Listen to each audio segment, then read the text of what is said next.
love the writing, passionate Yeah, about that. I guess so. Yeah. And then once you're on stage, you develop, On you stage, well, there's two ways of coming at this comedy game. There's people who are naturally gregarious, funny individuals, and they have to find material to fit that persona or find material to, keep them on stage kind of thing. And then there's people who just have kind of odd, funny ideas who have to learn to present and perform, and that was me. Okay. So, and I'm still not 100% comfortable on stage. It took me 20 years to take the mic out of the stand. Really? Wow. Yeah. I mean, that's a huge thing. Mm-hmm. That's a huge thing to have the mic out of the stand because the mic, well, I actually do a bit, I take the mic out of the stand. So the reason comedians take the mic out of the stand is because the stand, creates a psychological barrier between the audience and the comedian. I've always found my cockiness and general air of superiority create a much bigger barrier, but I don't expect you to be able to understand that. That's good. I remember you. It's tough to find a great opening line that gets them on your side, says something about you, is funny, right?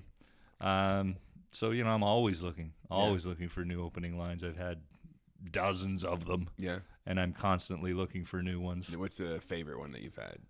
One I'm playing with lately is, well, I'll be completely honest with you. I didn't really plan anything. I don't even mean the show. I mean my life in general. That's good. What's that old saying? The old saying is if you plan to fail. No, wait. If you fail to, you know what? I actually had planned to Google this earlier, but I failed. That's good. That's good. That's a funny one. Here's something I learned from my friend Larry Horowitz, and it's especially helpful in a corporate environment because there's no MC, there's nobody warming up the show. If you're doing one of these after dinner speaker type things, you're it. Right? There's nobody to warm up. If you're working in a club and you're headlining, you've got an MC, you've got a few opening acts, the crowd gets warmed up, they're used to the notion of comedy. But a lot of times with these corporate event things, they're not. They have no idea what's coming. You know what I mean? So it's cold start all the time. And I watched my friend Larry once in a golf banquet where it was just complete bedlam. When they brought him on, they had a buffet going. And they brought him on in the middle of all this, right? And he just stood there and just talked about things that were going on in the room. Oh, I see people eating at the buffet. Hey, it's great to be here. This is and he just talked and talked, but he didn't say anything that might be perceived as a joke.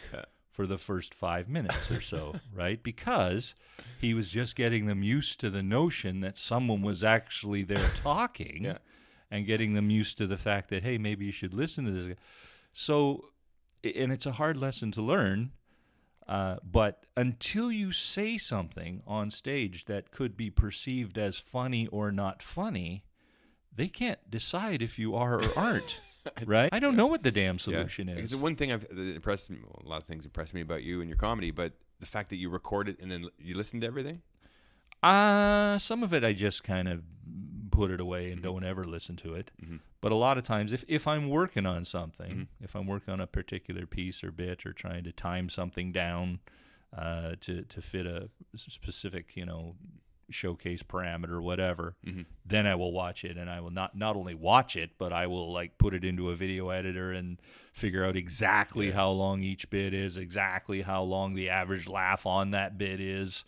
That's amazing, right? That itself has the value of 100 reps. Well, yeah, for sure. And then sometimes in watching it, I'll say, oh, I could have said that differently, or I could, there's this particular piece I've been working on for a few months now, and it's only, at this point, maybe a 3 or 4 minute piece, but every time I go up, I change it slightly. I add something to it. I take a different tact on it, or I flip the order of some of it around so that it flows a little better. And I'm very obsessive about this stuff. Yeah, at Just for Laughs. At Just for Laughs, Okay. yeah. And I think one of the reasons I got Just for Laughs was something I said at the end of my showcase set for Just for Laughs that year, which was that, you know, there's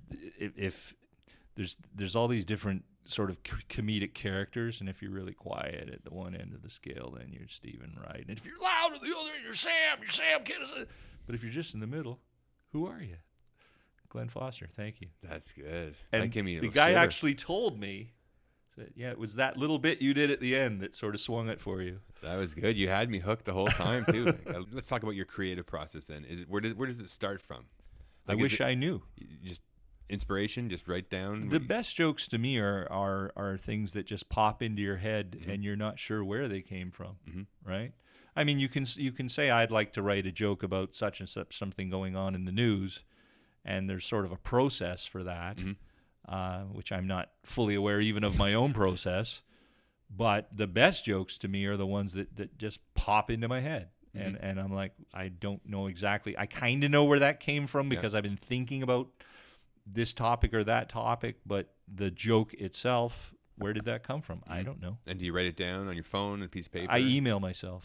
I mean, yeah. You know, what do you do otherwise? Yeah, right? exactly. Well, what is the goal? I mean, you've made a career out of it, right? You pay the bills with it. You've done Just for Laughs. What is the goal? Just the same? Keep going in that same All direction? I've ever wanted to do is what I do in bigger places for more money. That's all I've ever wanted to do. That's the whole thing right there. Yeah, but I mean, I am running into, you know, the economics of diminishing returns. Yeah. You know? Yeah, for sure. Yeah. Who are some of the people that you looked up to?